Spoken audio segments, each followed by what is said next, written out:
And Ronaldo, it appears, making the headlines this afternoon here in Doha, this lunchtime, back with you at home, because it's being reported here that Ronaldo has now received a formal proposal from Al Nassr, a football club, of course, in Saudi Arabia.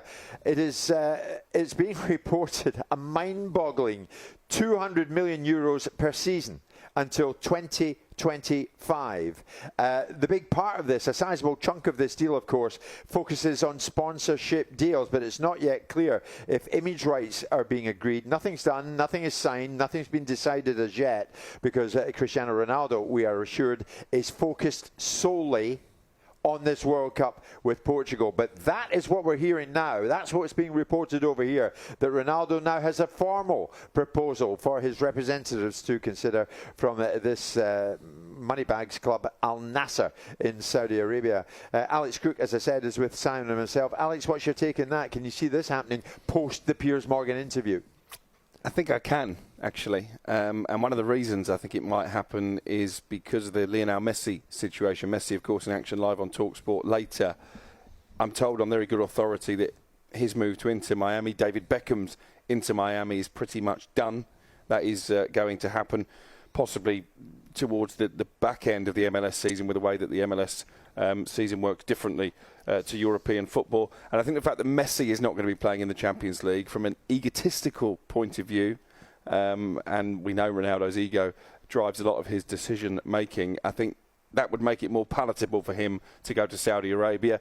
There's two options, basically. I think he looks for a Champions League club until the end of the season and then goes to Saudi Arabia, or he just says after the World Cup, do you know what, I'm going to take the money now and go and play in the Middle East. I think inevitably, one way or the other, he will end up in Saudi Arabia. And there's bigger forces at play here, aren't there? Because, of course, Saudi Arabia see themselves as a possible future World Cup venue, so I'm sure that's part of the attraction as well. And they see him front and centre of promoting that. I mean, Simon, to me, it seems, Alex is right. The word is inevitable. There is an inevitability about this. Yeah. That in the twilight of his career, he'd argue it's not the twilight of his career, but he would end up somewhere that will net him an enormous amount of money. Sure. I mean, the quantums of money that are being spoken of are ridiculous in my view, but they are what they are. I don't think they're quite in the territory that Piers Morgan was alluding to in his interview, but notwithstanding that we're splitting hairs, they are substantial. There are arguments to say that Zlatan Ibrahimovic, is playing at 40 years of age for an Italian side and can still do that. So if you want to be an elite footballer, then you don't go playing in Middle Eastern leagues at this stage in your career. I agree, but you and I may as well let everybody into this. Last night, you and I went to the game, right? Yeah. We're not going to name names, yeah. but we were sitting with people who have dealt with business deals in the past regarding Cristiano. Yep. And the money, maybe not quite as crazy as we're often told it is nonetheless mind-boggling. Yeah. And, and we've also heard the kind of quantums of money, not from these guys, but from other sources, that Mbappe's on. And I don't think people would believe it if they actually heard it. Because even I took in a breath and went, I beg your pardon? You're talking about £250 million a year net to Mbappe. £250 million net? Yeah. And now, when you're looking at that and saying, hang on a second, people have lost their minds.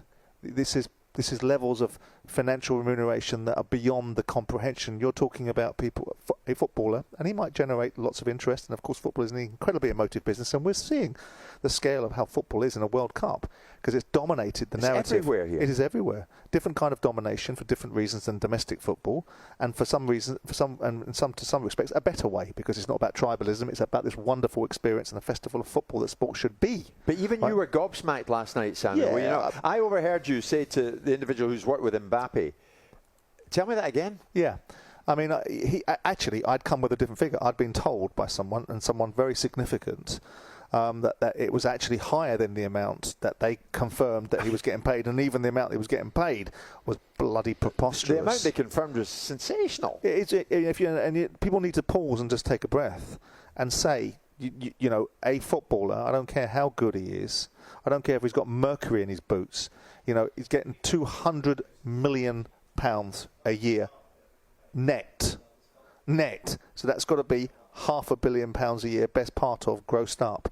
I mean, we are getting into the territory of somehow this has lost its context. But, we had it with the Chinese Super League, though, didn't we? Where big-name European players were going over there for the money. Period of time, and then the Chinese stopped it. Is it sustainable? What, for Middle Eastern guys? Yeah. Well, yeah. I mean, come on. How much money have they got?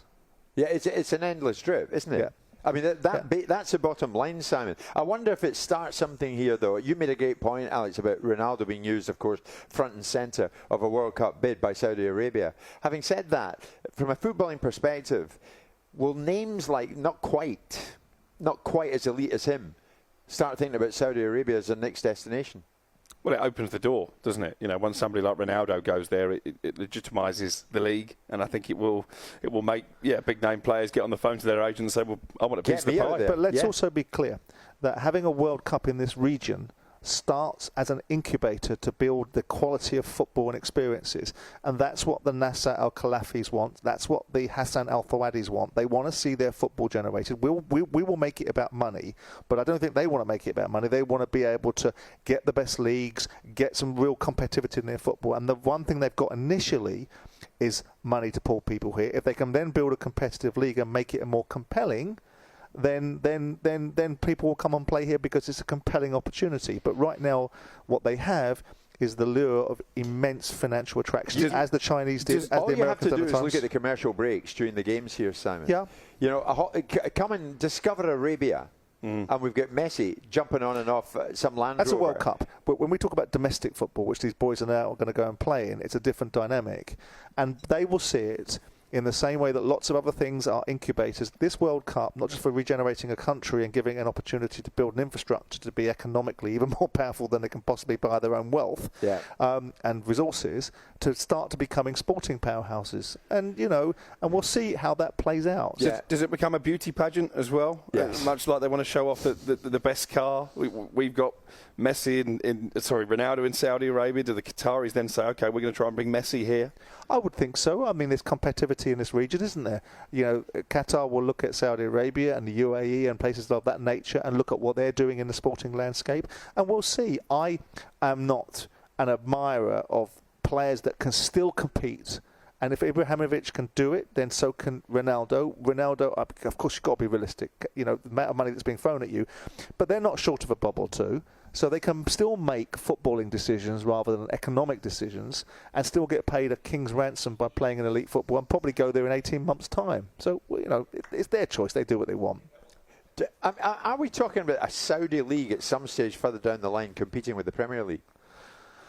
In terms of its notoriety. Look, you can make that argument, but then I'm sure La Liga would suggest they want to compete with the Premier League. I'm sure Serie A want to compete, and they've got legacy. They've got teams and heritage and football pyramids that have thrown up this unique perspective, and yet still they are trumped by our Premier League. Yeah. So with that in mind, it might be the Middle Eastern countries will produce La Liga can't pay somebody $200 million a season. No, they can't, and neither will I think the Saudis want to do that ad infinitum, because neither did the Chinese. The Chinese suddenly went, well, hang on a second, we want to develop our own players. We don't just want to feed everybody else with players and pay them top money to do it. We'll use it as seed capital. We'll get the hook. We'll get the attraction. We'll build up the narrative, and then people want to come play here because it's a good place to play. Yeah.